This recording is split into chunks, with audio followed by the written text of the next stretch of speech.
আসসালামু আলাইকুম, কেমন আছেন সবাই? Jack Sullivan doctor Mohammad Yunus স্যারকে কেন ফোন করলো? তার আগে আপনারা কয়জন জ্যাক সুলিভানকে চেনেন? জ্যাক সুলিভান হচ্ছে আমেরিকার জাতীয় নিরাপত্তা উপদেষ্টা। চারটেখানি কথা না কিন্তু। আর জ্যাক সুলিভান কিন্তু হোয়াইট হাউসের দ্বিতীয় ক্ষমতাধর ব্যক্তি। মানে যে প্রেসিডেন্টের পরেই কিন্তু জ্যাক সুলিভান। তো জ্যাক সুলিভানের মতো একজন ব্যক্তি ডক্টর মোহাম্মদ ইউনূসকে ফোন করা চারটাখানি কথা না। আপনারা জানেন 2023 সালে শেখ হাসিনার সাথে একবার জ্যাক সুলিভানের মিটিং হয়েছিল নির্বাচনের আগে, যে দীর্ঘ এক সফর করছিল আমেরিকাতে, আপনারা সবাই জানেন।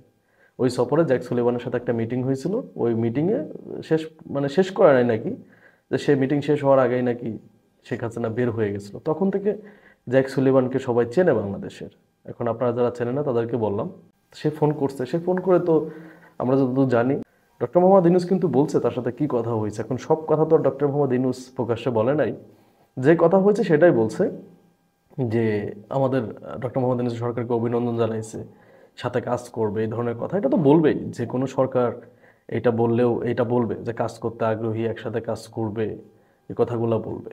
কিন্তু সবথেকে ব্যাপার হয়েছে যে ধর্মনিরপেক্ষ ব্যাপারটা, যে সংখ্যালঘুদের উপর নির্যাতন হ্যান ত্যান, এই কথাগুলাই উঠছে। কারণ ইন্ডিয়া তো মনে করেন যে প্রচুর চাপ দিতেছিল আমেরিকাকে, যে এটা নিয়ে কথা বলার জন্য, যে বাংলাদেশের সংখ্যালঘুরা নির্যাতিত হ্যান ত্যান অনেক ধরনের কথা। এই কথাগুলো বলছে যে ইন্ডিয়া কিন্তু প্রেশার দিচ্ছে। এবং শেখ হাসিনাও বসে নাই, লবিক্স নিয়োগ করছে, টাকা খরচ করতেছে ডক্টর মোহাম্মদ ইউনূসের সরকারকে বিপদে ফেলার জন্য। তো এই জন্য দেখেন, আপনার তো কথা বলতে হবে। যে দেখা গেলো একজন যদি আপনাকে একটা ব্যাপারে 10 দিন অভিযোগ করে যে এইটা এইটা এইটা, আপনি তো একদিন না একদিন কথা বলবেনই। যে লোকটার বিরুদ্ধে কথা বলতে, তার সাথে কথা বলবেনই। হয়তো জ্যাক সুলিভানের কাছে অনেক মানে পৌঁছাইছে আমেরিকার কাছে, যে বাংলাদেশের সংখ্যালঘুরা নির্যাতিত হ্যান ত্যান। এই জন্যই জ্যাক সুলিভান ফোন করছে যে সংখ্যালঘুরা নির্যাতিত। কিন্তু আমি জানি যে পশ্চিমারা এটা বিশ্বাস করে যে বাংলাদেশে যে মুসলিম ধর্মে যারা আছে ওরা উগ্র না, ওরা হচ্ছে উদারপন্থী।